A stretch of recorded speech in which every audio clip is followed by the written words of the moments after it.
Welcome and thank you for waiting. All participants will remain in a listen-only mode for the duration of today's webinar. Today's webinar is being recorded and may be posted publicly. If you have any objections, you can disconnect at this time. I would now like to turn this session over to your host from the U.S. Census Bureau, Deb. Deb, you may begin. Great, thank you so much. And good afternoon, everyone. Welcome. Thank you so much for joining us for our webinar event titled data.census.gov News and Updates for December of 2025. My name is Deb Rivera, and today I am going to be your host for the event, where our presenter will highlight the latest enhancements to data.census.gov, featuring our December 2025 release and a comprehensive review of the most significant improvements from throughout the year, along with updates to MDAT capabilities, that is the microdata access tool capabilities. Now, today we have a wonderful panel of subject matter experts, and they are here to help answer whatever questions you have. So as we go through the presentation, we would like to encourage you all to use the question and answer panel in WebEx to submit your questions. The question and answer panel is located all the way on the bottom right of your WebEx screen. And if you cannot see it, you may need to click on the three dots at the bottom right to pull it up. And then at the end of the webinar, we will go over some of the questions that were submitted throughout the Q&A panel. A quick note on the final question and answer session for today, we will focus on the platform, data.census.gov. We will not be able to go in depth to address questions on the topic of census data, the collection process, methodology, or other census products.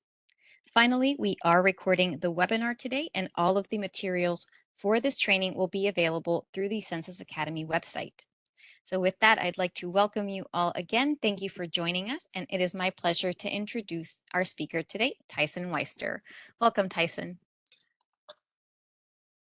Thank you, Deb, and thank you all for rounding out 2025 with us.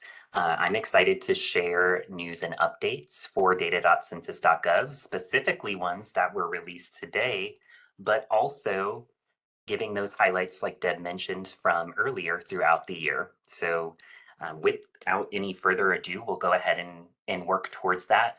What we have planned today is primarily to break this out into three sections. So we're going to focus with the updates that you can see today, fresh.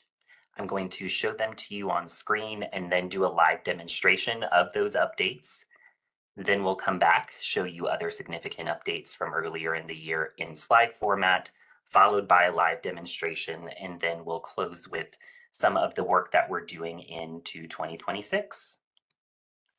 Before we get into the updates from today, I did want to take a moment to thank all of you who have written us in and provided feedback. So everything that we do to improve data.census.gov is based on the feedback that we receive.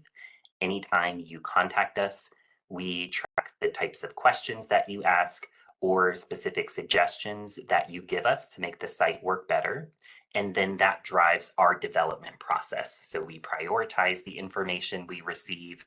We select certain pieces of feedback to incorporate.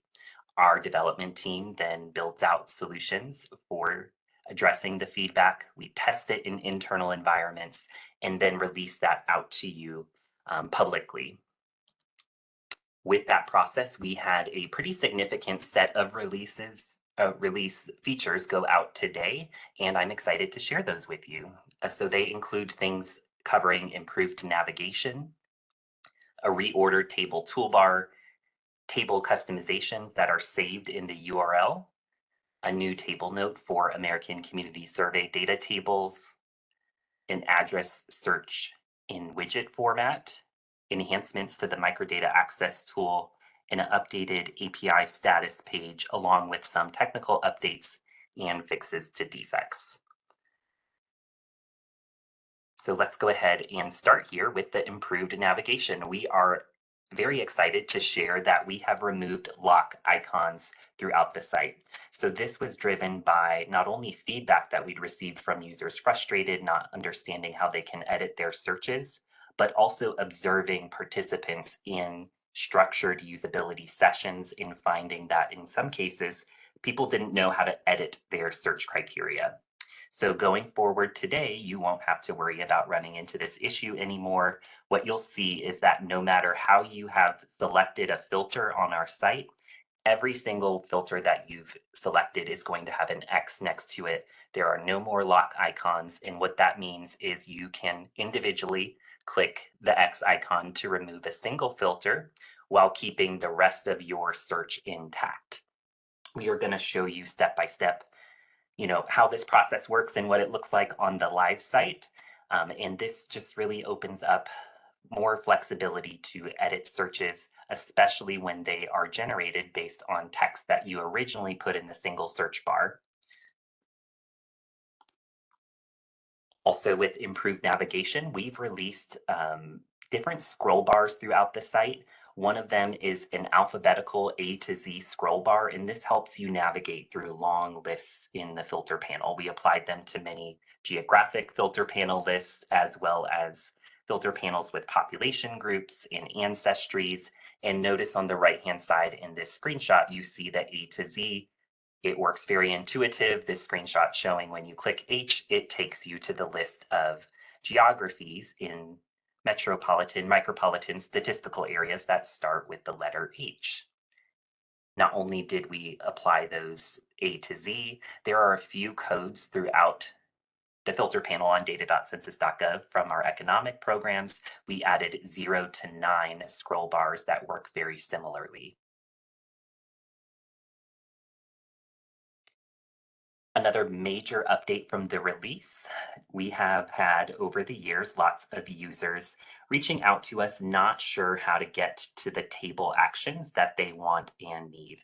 So what we did is put a lot of thought into how can we make this more obvious to users as they're working through the table toolbar. And where we've landed is that we have optimized ordering of the tools provided to you in your view. And that view is actually customized depending on whether you're clicked into one of two table types. So first, we have hierarchical tables.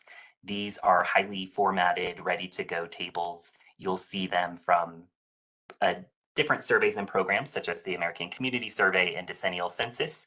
And what you'll notice here is that your options to output the table data are provided to you front and center. So you'll see things like download, cite, share right there when you get to the table, and they won't be buried under other additional clicks anymore. The other type of table we have on our site, we call them flat tables. These tend to be larger, more complex tables. They come from programs such as our economic surveys and programs and the population estimates program.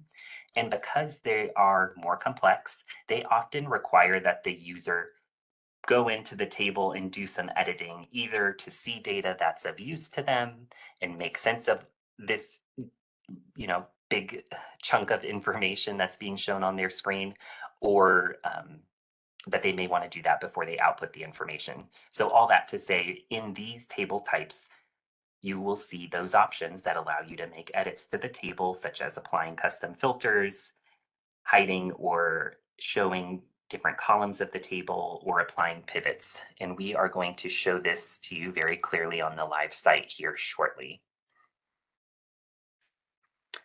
Once you've gone to make edits for flat tables, another feature that goes hand in hand is we've added additional programming in the URL that saves those selections. So what this means is that once you go through the steps to customize the table view in those flat tables, you can copy that link down, visit it later, or share it with someone else, and it's going to take you or the user back to the same table view with all those customizations intact and applied.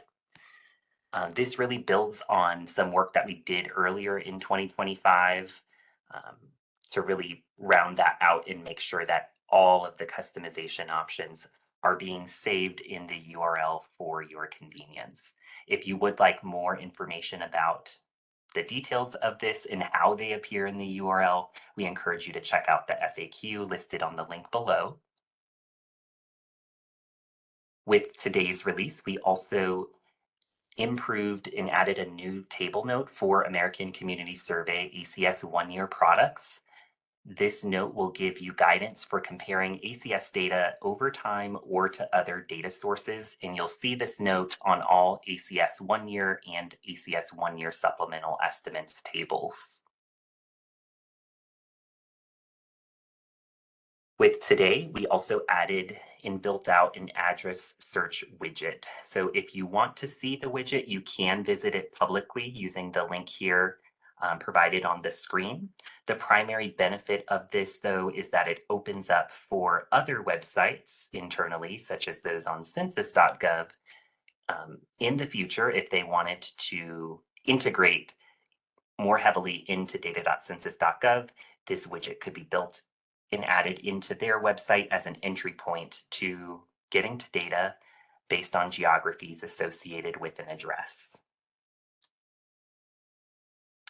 And with today's release, there were updates to improve the display and functionality of various buttons throughout the microdata access tool.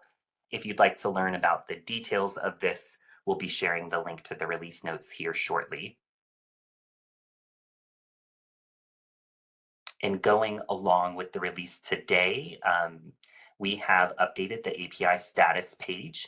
When you visit the status page, what we've done is make sure to update the content on that page with supported features. So what it's going to be telling you going forward is a green check mark in all instances when the API status is up, and in instances when the API key sign up is available as well. And finally, for today's release, we pushed out a variety of technical updates. These include additional capabilities that we've built in to support upcoming expanded QWI, or quarterly workforce indicators, data that will be providing that information for additional NAICS codes. We also worked to improve analytics. I mentioned earlier we get feedback directly from users. We observe people in usability sessions, and then we also look at analytics for how people are interacting with the site to give us information to improve it. And then with today's release, there also was some behind the scenes improvements that will promote more efficient development in a cleaner code base. And this at the bottom is the link to the release notes, so you can get even more detail than what we covered here today. But with that, I'm ready to transition to the live demonstration to show you a few of these things in action. In our first example, what we're going to do is explore housing values in Houston, Texas in 2021. And we're going to show you the lock icon being removed, the new alphabetical scroll bars, the ACS table note, and the reordered table toolbar in the instance of a hierarchical table.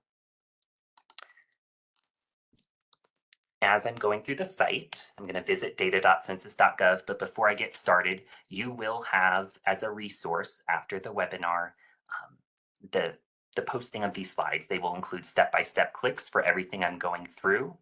Again, this webinar is focused on educating you on the latest updates of the site. We have tons of resources if you are new to the site and want to learn some of the ins and outs. But since we're focused on the updates, I'm going to show you those. So for this first example, I'm going to put in housing value Houston, comma TX, and 2021, and press enter.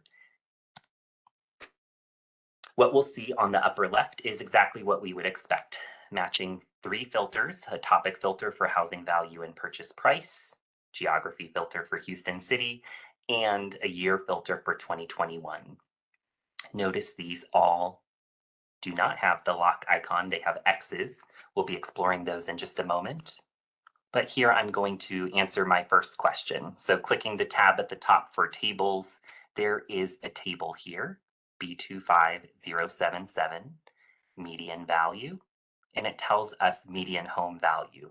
So according to the 2021 ACS one-year estimates, in the city of Houston, Texas, the median home value was $236,700. So this is showing just kind of how you might get started exploring the search, but then we have users that want to edit the search criteria that they've entered in. with today's release, they can do this more seamlessly. So let's say I've answered my question and maybe I want to know, well, what other years does the Census Bureau have this data for? I can click the X next to 2021. And what we're going to see is that the single search bar is going to clear out of the text, but my two first filters are going to remain selected. So we'll go ahead and click that.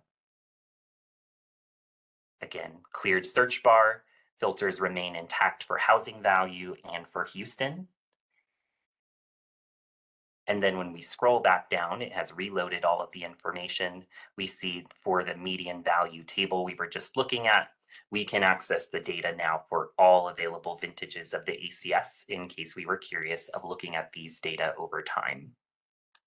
You can also seamlessly, as you're making edits to your search, add additional criteria at this point, either by adding new words and phrases to the single search bar and clicking the icon, or interacting with the filter panel on the left-hand side. So maybe we want to look at median value in Houston City compared to the overall Houston metro area. Well, you can click into Metro Micropolitan Statistical Area. And when you do this today, you will see this nice new A to Z clickable list. Here I'm going to click H and then just scroll down a little bit and easily mark the box here for Houston, Pasadena, the Woodlands, Texas metro area.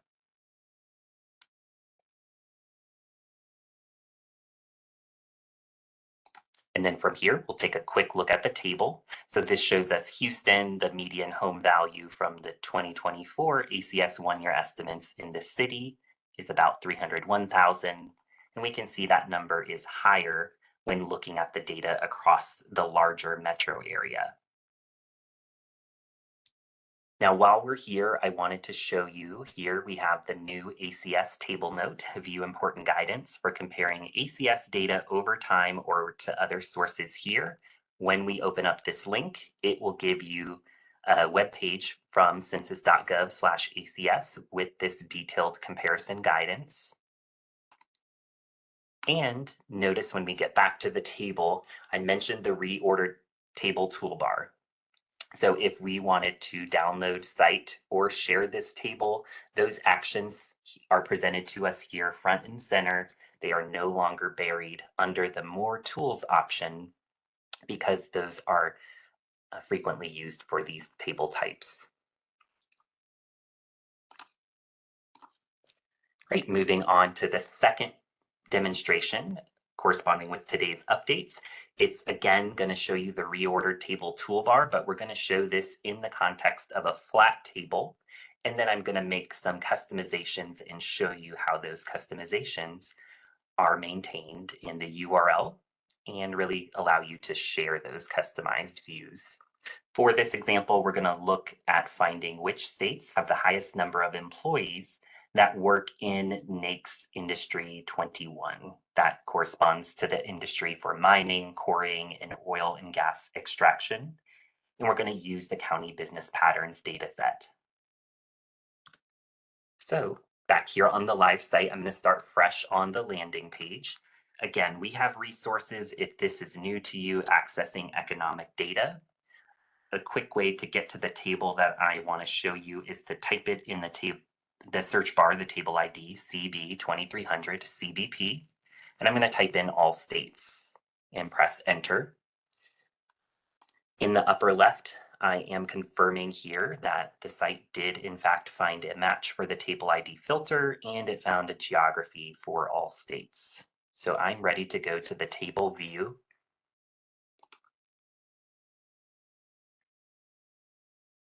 I mentioned that this is an example of a flat table. So what we're going to see is a single header row. Remember, these tables tend to be larger and more complex. So even at quick glance, you may have to take a moment to really digest what it is that you're looking at, how these rows are different from one another.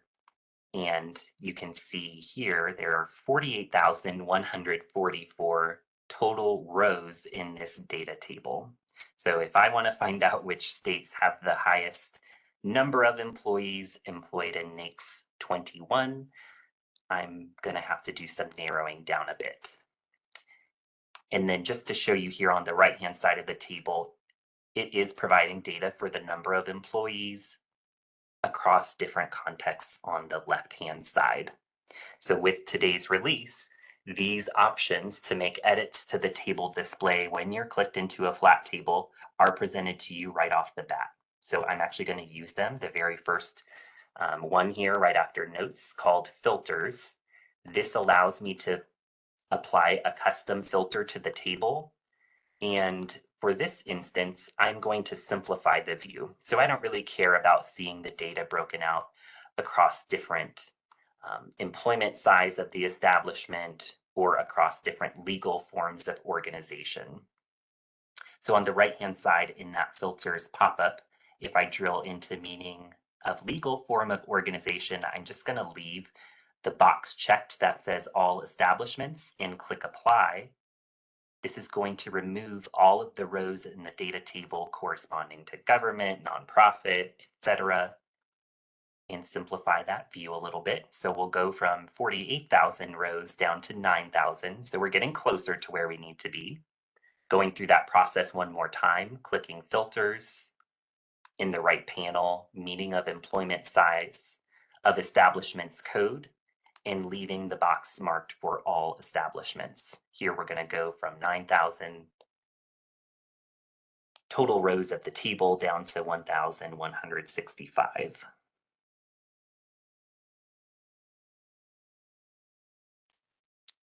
So now we are seeing on the left-hand side, we have our first state. We have the data across different NAICS codes, and we see NAICS 21. That corresponds to mining, quarrying, and oil and gas extraction. So I can see as an example in Alabama, there's 5,783 employees that work in that sector. So really great, but we want to know what are the top states. So I still probably want to do some editing. Another option is the pivot button at the top. Here for this demonstration, I'm just going to click to the left where it says 2017 NAICS code. Drag that icon down to where it says row groups and then release the click. So this is going to group the data across the 2-digit NAICS code. So we see all of the data for one code across each state. And as we scroll down, adjust my view here and scroll down to where it says 21, we see the data for each state. And I can see, again, the number for Alabama and then in the number for the other states. So we're almost to where we need to be. I'm going to pin some of these columns to the left just so we can have them in view as we're looking at the number of employee data. The last thing I'm going to do is click the column header here. And what this is going to do is sort the data in ascending or descending order. So with those steps and clicks, very accessible to us because of the reorder table view, I can see here that the top 5 states for number of employees working in this sector are Texas, Louisiana, Oklahoma, Pennsylvania, and Colorado, followed very closely here by West Virginia. And all of this is more accessible with today's release based on the placement of the buttons, and additional details are being added to the URL, which means that when we copy this, open it up later, or share it with someone, they don't have to go through all of the steps that we just went through. We've really created a tailored view that's shareable. So see that these data are still grouped together by NAICS code. And when we get to 21, even the option to sort by number of employees has been saved in this. All right, so changing gears away from today and just bringing you up to speed. We haven't done an updates webinar in quite some time, so we wanted to highlight some of the more significant updates that we've done on the site throughout the year. Those include an intuitive download improvements, shareable address search results, the ability for you to map detailed population groups from more complex tables. Last year, around this time, we released new chart functionality and a refreshed microdata access tool. Since the initial release in 2025, what we've done is made a number of enhancements to both of those. So we'll talk about those. And then a big priority for this year is supporting all of the ongoing up-to-date data releases and working towards cloud migration. So a lot of work has been technical in nature behind the scenes in ways that you don't see yet, but ways that will benefit the program and the Census Bureau. And then, as always, other technical updates and fixes. So let's show you some of the latest features elsewhere through 2025. What I'm very excited about personally is the improved download experience. So what we heard from users is that they weren't getting to the downloads they want and need. We previously had buttons in the table toolbar for Excel, CSV, and Zip, and that's all they were able to say. With this download button that we released, we lumped all three of those download options into a single button. The button's called Download, as you see on the right-hand side of the screen. And then once you click Download, it gives you this pop-up window. And what this does is that it allows us to briefly describe the different output options and explain the differences between them. So it's helped us cut down on complaints and get users to where they need intuitively. We're going to take a look at this in the live site shortly. Another update, shareable address search results. We programmed the ability for you to search by address and for that result page to be shareable. And as you probably guessed, we did this by adding details to the URL that capture this information, just like you've seen elsewhere. We've also added the ability to map detailed population groups. This applies to what we call iterated tables from the American Community Survey and the decennial census. If those tables are repeated for different race and ethnic group categories, it just means with this update, when you go to the map, you'll see an option in the drop-down menu that says dimensions, and you'll be able to switch between the different available race and ethnic groups. So I mentioned earlier, almost exactly a year ago, we released chart functionality on our site for the very first time. If you'd like to get up to date, we provided a webinar this year in 2025 showing you that feature very comprehensively. And this allows you to visualize the data. In 2025, we built upon this by adding line charts specifically for American Community Survey 5-year comparison profiles. So I'm going to show you how this feature works with the updates that we did in 2025. And it's really great because you can visualize the data over time. In that same vein, a year and a day ago, we released the refreshed microdata access tool as well. We provided a comprehensive webinar that walks through the refresh tool from beginning to end. If you'd like to look at it, it is recorded and available at the link here.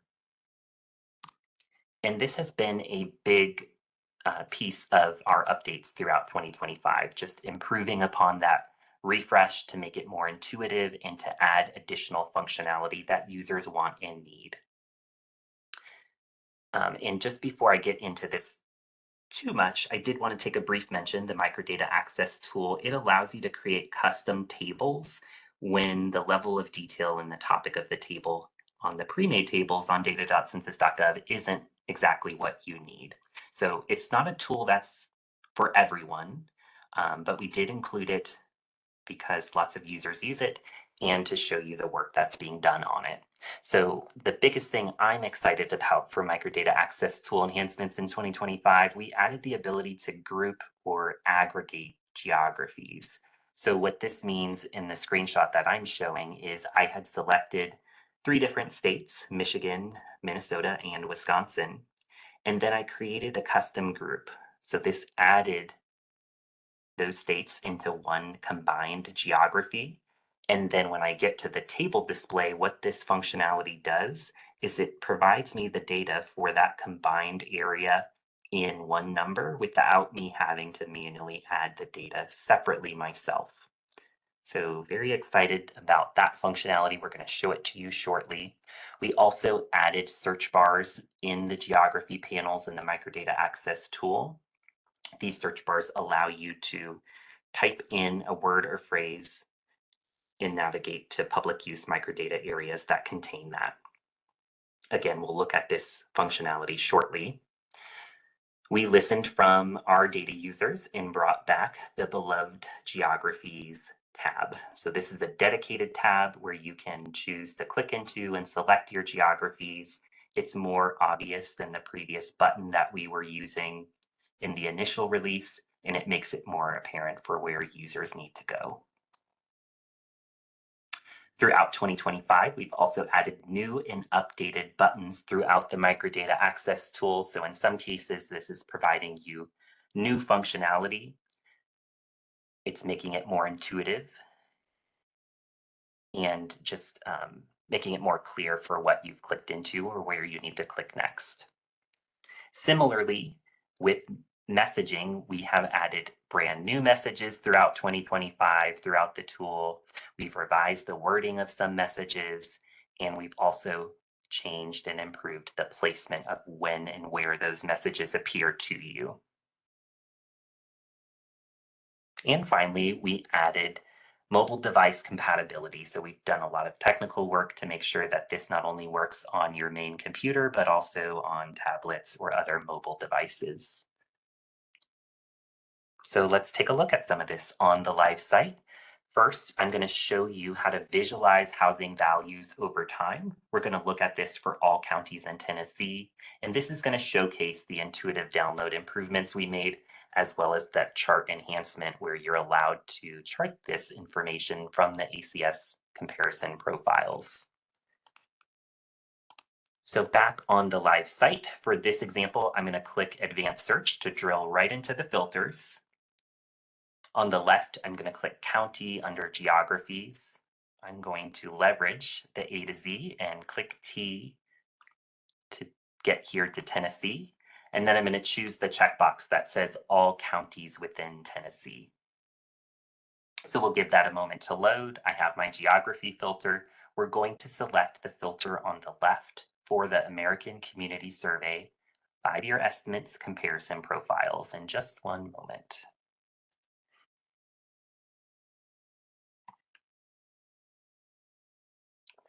So scrolling down, we see surveys, American Community Survey, 5-year estimates, and comparison profiles.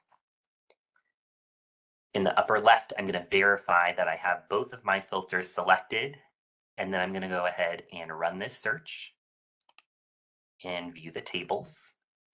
I wanted to look at housing data over time. I see there's a table called CP04, Comparative Housing Characteristics. And I'm going to take a brief look at the visual before we go to the charts. So here in this table, there is a section of the table called value. I see a row called median dollars. So what this is telling us is that in the case of Anderson County, Tennessee, median home value was an estimated $215,800 for the data collection period covering 2019 to 2023. We can see that that number is higher than the previous 5-year collection period, where the estimate was $170,000 adjusted for inflation. And then this table also gives you a statistical significance indicator. In that case, an asterisk means the difference between the data is statistically meaningful and is unlikely to have occurred by chance from survey methodology. So it's a real increase over time. So great that we have that for Anderson County. As we scroll to the right, we see the data for all of the other counties in Tennessee. What we've added in 2025 is the ability to chart the information in this particular product. So when I click charts at the top, it's going to start making a chart. The main thing that I need to do is tell the system which data point do I want reflected on the chart. So here where it says occupied housing units, I click the drop-down menu. Notice all of this is listed in the same order that the data rows were in the table. There was a section for value and then median dollars. that's currently grayed out, but once we click number rather than percent, we will be able to click median dollars, that numerical value. And just like that, we have our chart. So we can see this is very powerful in terms of identifying some trends that would take us a very long time to determine from the table display. A couple things that stick out at me right off the bat. We see Williamson County, Tennessee had a large total increase in median home value between the two reference periods, starting with 2014 to 2018 to the more later 2019 through 2023 estimate. And also just that it tends to be a much higher value across the board compared to other counties in Tennessee. You'll also kind of see right off the bat that these lines slope upward. So housing prices tended to increase, even adjusted for inflation over this time period. And that most of this increase is statistically significant. So if you look at the legend, it's showing you that these closed circles, so all of the circles that are filled in gray, that estimate is statistically different from the estimate in the diamond on the right. There are a handful of estimates here with the open circle, and that just means that there was no statistically significant change between the estimates in the two time periods referenced. So I hope that you enjoy charts for this product and in general. I'm going to flip back here to the table display and show you that new download process. So at the top, again, you have download front and center as of today. When you click that, you see the radio buttons for the 3 different types. Notice that Excel says presentation ready. So I'm going to open this up really quickly for you.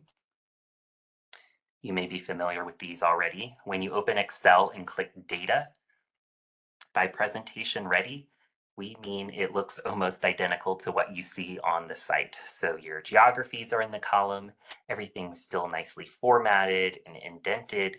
And by the way, this option is printer optimized. If you open this and it's not what you were looking for, there's a good chance you were probably looking for the zip file format. This is the flat machine readable CSV files.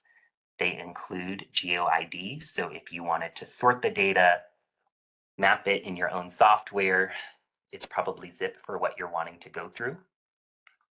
The process to generate the download is slightly different. I just want to show you here the end output. And what it's going to be is essentially reverse of what we saw. So rather than the geographies being in the columns, you'll see each geography has its own row. Your GeoID is presented first, and as you follow the row across, you get all of the estimates we saw in the table display, but without any special formatting or indentation.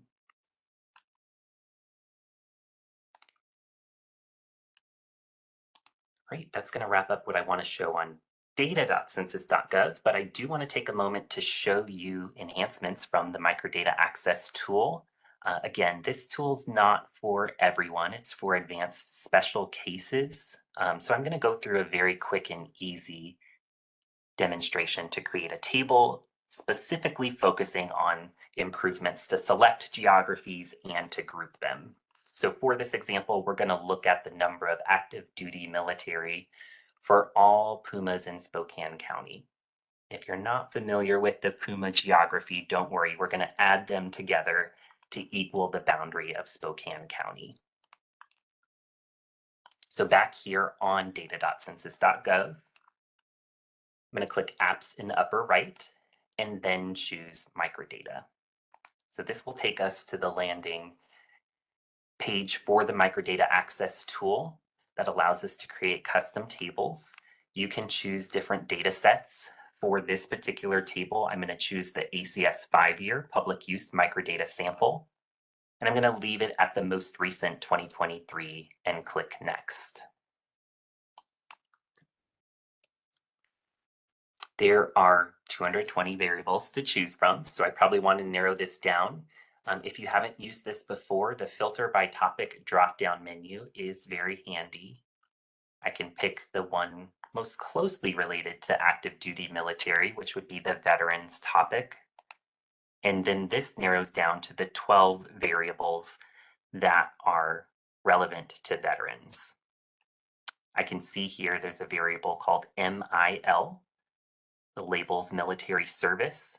And when I drill into the details, I can see it provides data for these 5 different categories, and a value of 1 means that it's providing data for people who are on active duty. So this is exactly what I'm looking for. I just need to check the box to the left in order to select this variable, and that's going to be added to my custom table automatically. Now moving on to the geography selection is what I really want to focus on here. Again, there's the dedicated geographies tab at the top. When I click here into Puma for public use microdata area, I will choose the 4 Pumas that make up Spokane County.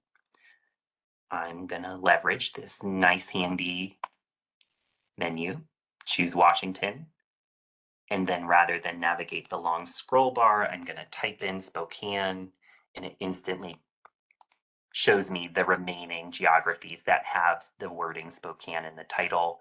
I've selected those geographies. So at this point, if I did nothing else, I would see a table for military service for each of these 4 geographies individually.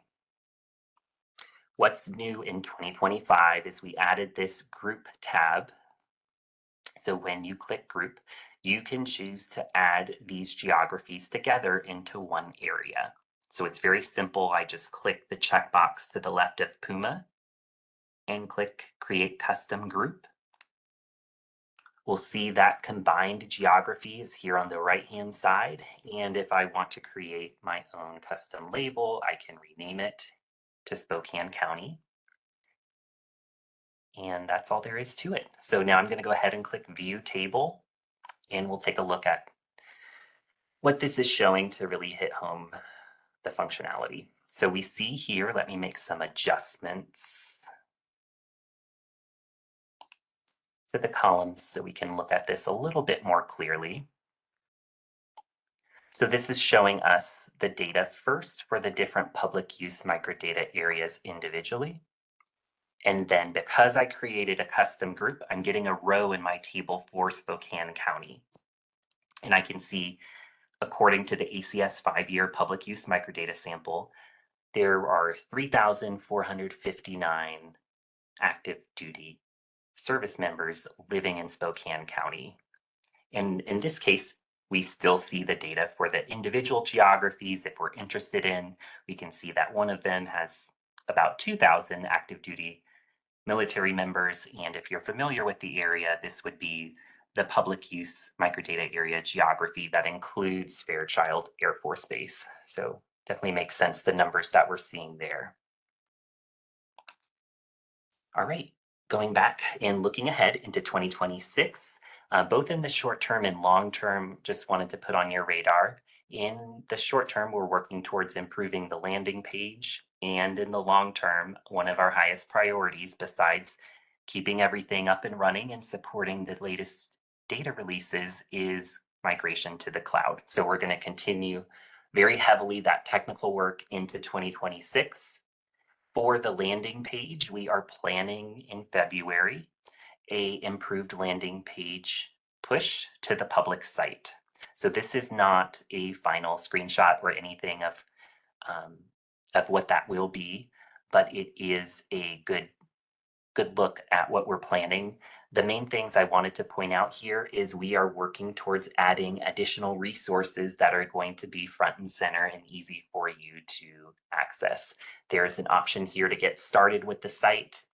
There is a section here where you can drill into not only the latest system releases like the one we're talking about today, but also latest data releases. And then very importantly, we have a dedicated help section that we're planning where you can easily access our resources, tutorials, FAQs, and contact information. And then you'll also see under the single search bar, we have more specific and clear call outs to getting into the filter panels and to the search by address functionality. Everything that we do, as I mentioned, is driven by feedback. There is currently a feedback link under the single search bar. If you'd like to shoot us an email, simply click the link or visit census.data.census.gov for you to let us know your thoughts and data questions. We also would like to encourage you to sign up for email updates. You can take a screenshot of that QR code right now, and that will take you to the sign up page. You'll choose data.census.gov updates, and that's going to subscribe you to our monthly newsletter. That will alert you to the latest system enhancements, educational opportunities, and data releases to make the most of data.census.gov. I mentioned that there are plenty of resources for you to learn how to use the site. One of those is our workshop series.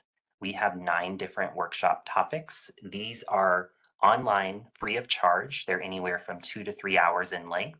And you'll get live demonstrations like we showed today, but also some hands-on practice where you're given an exercise and time to work through it. Also of note, in 2025, we added 3 new topic offerings. One is data.census.gov Geography Essentials for Beginners, one on finding American Community Survey data, and another workshop on finding economic data on data.census.gov and the API.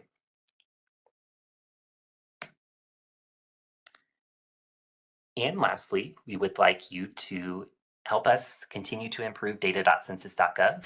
We are conducting usability testing in-house and seeking volunteers that are willing to be a participant in a session. What this looks like is you volunteering for a 60-minute Microsoft Teams meetings. It's very structured in these sessions, so we would give you a set of specific exercises to work through.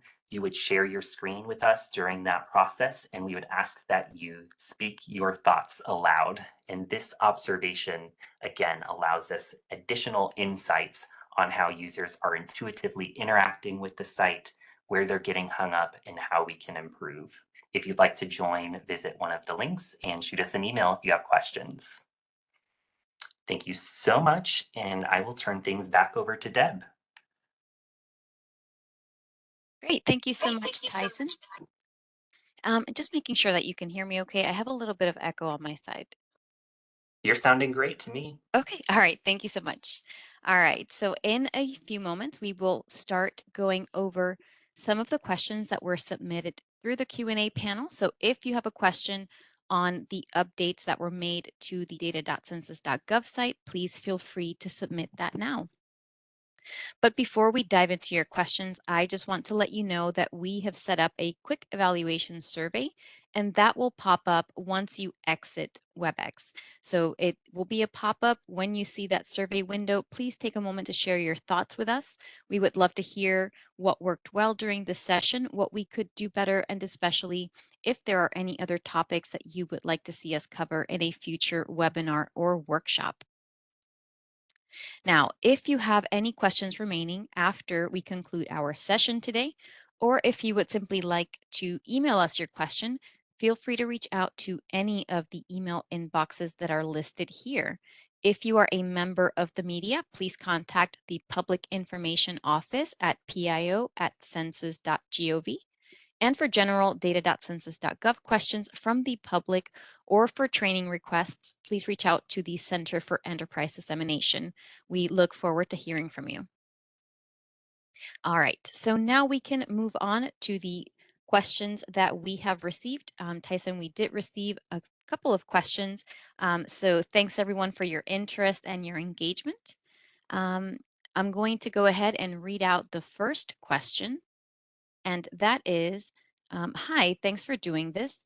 Is it possible to download table data with the filters applied, or can you only download the original table in its entirety? Great, thank you for the question. So yes, you absolutely can, as long as you are choosing the Excel or CSV option.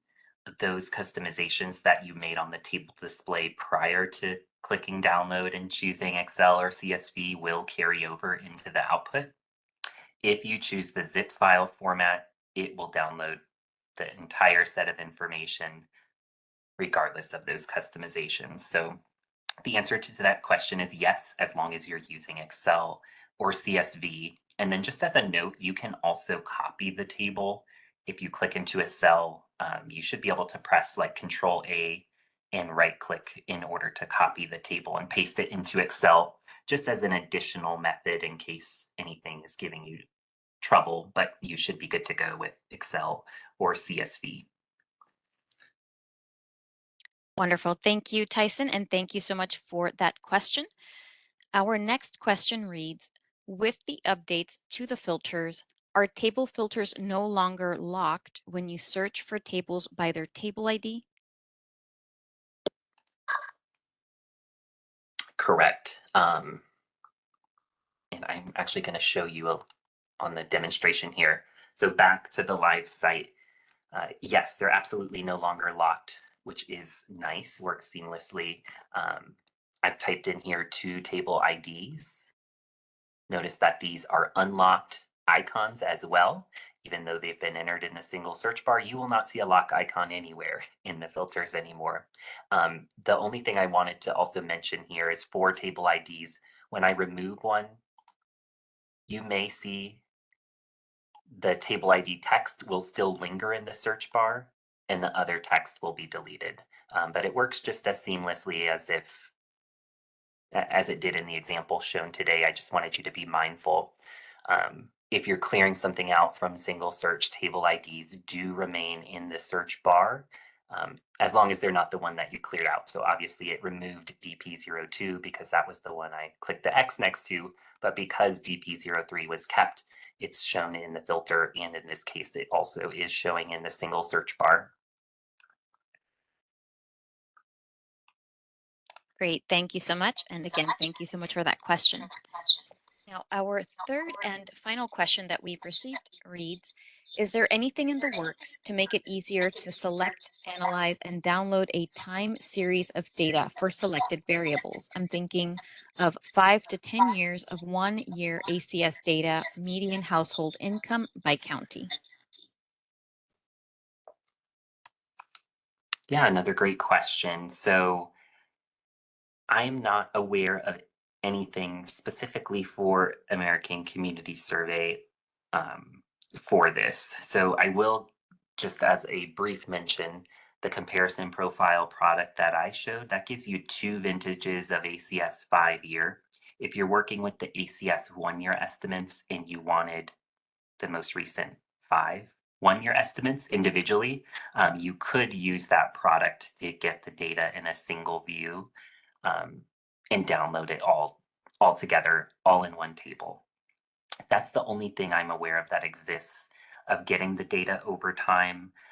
We do have, from like the site standpoint, we do support data sets that like actually provide their data as a time series. And those will show the data points all in one table view. However, ACS provides their data as individual table and individual vintage for each year. So we have the flexibility on the site to support time series where you can get information all at once, but it is dependent on how the data is handed over to us. And I'm not aware of anything else in the works currently for ACS that addresses this. Great, thank you so much, Tyson. And it looks like we just we have a couple more questions. We might have time for one, so let's cover at least one more these couple minutes. So is there a central place that I can see the list of report types and descriptors, for example, DP03? I'm assuming that this means descriptors as in being table IDs. So yes, there is, just making sure, if you're looking for descriptors in terms of what you see in some of the download files, I don't think this is what the question is getting at, but the second row does describe some of the labels that you see here, and those are accessible as well in bulk through the API. But what I think you're getting at is just a list of table ID descriptors. So in the ACS website, there is a table shells and table list, and perhaps one of my colleagues would be able to share this in the or in the chat if I can't get to it. But what you would be looking for is the table list, and this would give you a list of every single ACS table. It gives you the ID and the table title. And I think I can get it in the chat right here. So I think that hits at what you need, and if you have additional questions, let us know. Yes, it looks like that is exactly what they were looking for, Tyson. So thank you so much for sending that in the chat. Okay, so we are coming up really close on 3 o'clock. So thank you all for those questions. Unfortunately, that is all the time that we have for our question and answer today. If we did not have time to address your questions, we do encourage you to please send us an email at census.data@census.gov. We always love to hear from you and help out in whatever way that we can. So please feel free to reach out. Now, with that, Tyson, I will turn it back over to you for final thoughts. Thank you.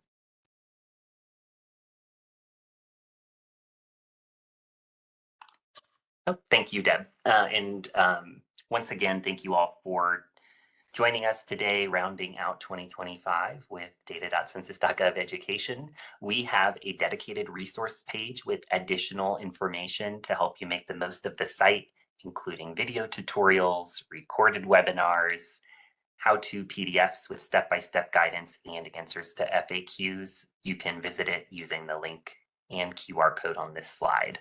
And again, if you'd like to contact us for data questions or feedback, it's census.data@census.gov. And we also hope that this is just the beginning. So for us, we provide training on data.census.gov and the API. If you're part of a national organization and would like to request a training on one of those topics, you can shoot us an email at sed.cedsci.outreach@census.gov. Not only us, though, we have a team of local data dissemination specialists located throughout the country to serve you. They are also hosting the webinar today. You can visit census.gov/academy for their centralized training hub. And what sets them apart from us, besides being local to you, is they specialize in all things at the Census Bureau. So we specialize in data.census.gov and the API. They work across all tools, all surveys, programs, anything data. They are a good go-to person for you. So if you would like to reach out to your local specialist, please do so by emailing census.askdata@census.gov or contact them at 1-844-ASK-DATA. We look forward to continuing to engage with you. Thank you again for joining the webinar and hope you all enjoy the rest of your day. That concludes today's webinar. You may disconnect at this time. Have a good afternoon, everyone.